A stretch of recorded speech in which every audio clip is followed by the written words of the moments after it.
Okay, the next two I kind of want to read together because they're related. They're both about how many founding fathers there were and which ones were more important. Is there analysis of the attendance to the Constitutional Convention? There's a question about George Mason. The Federalist. Question's pointed at trying to figure out how many founding fathers there were in order to see. I mean, we've been given 4 examples, and we could say the whole Constitutional Convention were the founding fathers. George Mason was important because he pushed the Bill of Rights, and I know nothing about George Mason's religion. We've been hearing about the first 4 presidents and so forth. Right. The other questioner is. Oh, sorry. The other questioner goes into the Federalist Papers, James Madison, John Jay, and Alexander Hamilton. Says that it's the only commentary on the U.S. Constitution written by the men who were the most responsible for the framing. Okay, so do you want to introduce those? The number of founding fathers. I don't know the exact number. I mean, there were a few dozen, several dozen.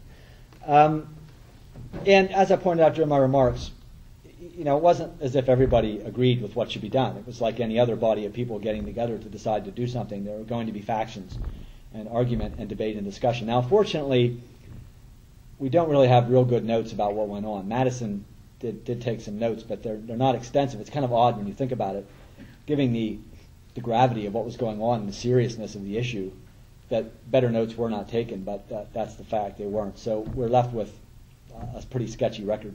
But we do know that when it came to the later discussions of the Bill of Rights, remember the Bill of Rights was added 10 years later after the Constitution. Again, the record there isn't really complete, but we do know that there was discussion about the question of religion, the separation of church and state, what the amendment should say. There was a back and forth. You can read, one thing Madison did do was Madison did keep early versions of the First Amendment that were proposed. And we can see those versions and I think understand a little bit about why they weren't really adopted and why they didn't go far enough, this sort of thing. So there is some information out there. I'm sure that there were founders who wanted there to be a union of church and state. A good example is Patrick Henry. Patrick Henry was a well-known patriot, give me liberty or give me death. But he was an advocate of church-state union all of his life. And in Virginia, he fought very strongly against Madison when Madison tried to push the Virginia Statute for Religious Liberty through the legislature. Patrick Henry was his main opponent, and those two fought, and they were eloquent speakers, good men, smart. But at the end of the day, somebody had to win and somebody had to lose, and Madison won. So my point is that when you hear people sometimes cite other founders and their views, it's historically important, yes, but that view didn't carry the day. So it's less impressive from that perspective. Federalist Papers are interesting mainly because of what I talked about earlier. The Federalist Papers, which are extensive commentaries on the Constitution, written by those 3 individuals under pseudonyms, don't talk a whole lot about religion. They do a little bit, but they don't say that the Bible influenced the process. That's interesting, because if it had, I think that would appear pretty prominently in there. So that's why the Federalist Papers are interesting and important to this process. I read an anecdote, or just a little mention, and again, Rob, it may be frustrated because I don't know where it came from or if it's even true. Somebody asked Hamilton why God wasn't in the Constitution, and he said that's external relations, foreign relations. The story I heard was that he was confronted after the Constitution was drafted by someone who asked why God wasn't in it, and he said, "My Lord, we forgot." Oh. Story's considered apocryphal, unfortunately. Yeah, sure. It's a lot of fun, but it's too good. Yeah, it's probably too good to be true. Okay, Rob, this one's for you. Is founding father support the best argument that could be made for separation? If not, what is? I think it's one piece of it. It's one piece of it, but no, it's not. It's not the be all and end all, because I mean, come on, we know the Constitution was a flawed document. It allowed for slavery. It talked about 3/5 of a person. Didn't recognize the rights of women. It in some ways, the thinking of the founders is remarkable in some ways because of the scope of their vision.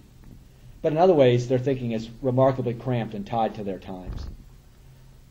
Very few of the founders, for instance, could have envisioned a day of equality between the sexes. I mean, in their world, a woman got married and supported her husband and raised children and kept care of the house, and that's what they did.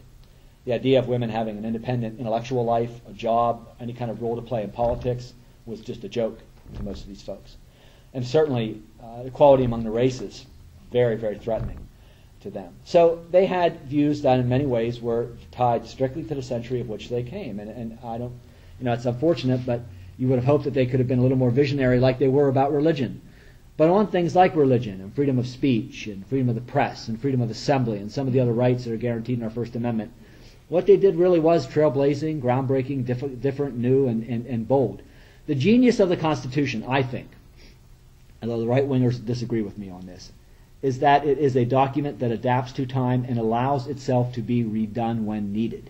So as societal views changed and as it became obvious that women had a role to play in society as well and that should be legally respected, the Constitution could be modified to give them the right to vote. As it became apparent that slavery was a great moral evil and a practice that had to be ended, the Constitution could be amended to end that practice. And I mentioned during my remarks about the 14th Amendment. The 14th Amendment contains something called the Incorporation Clause, which basically binds portions of the Bill of Rights on the states. That's why the states can't establish religions now, and neither can the federal government, because the 14th Amendment makes the states abide by the Bill of Rights as well.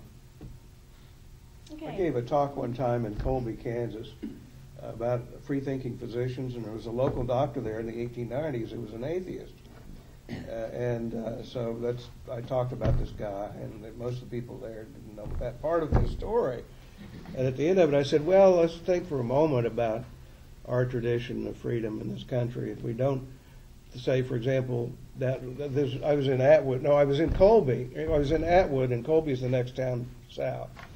And so I was there in Atwood, and I said, well, for example, we don't say, well, look, there's a lot of Methodists down there in Colby. Let's go burn down their town and kill everybody. Someone said, we've thought about it. And I was quick. I said, yes, but you don't actually do it. That's the difference.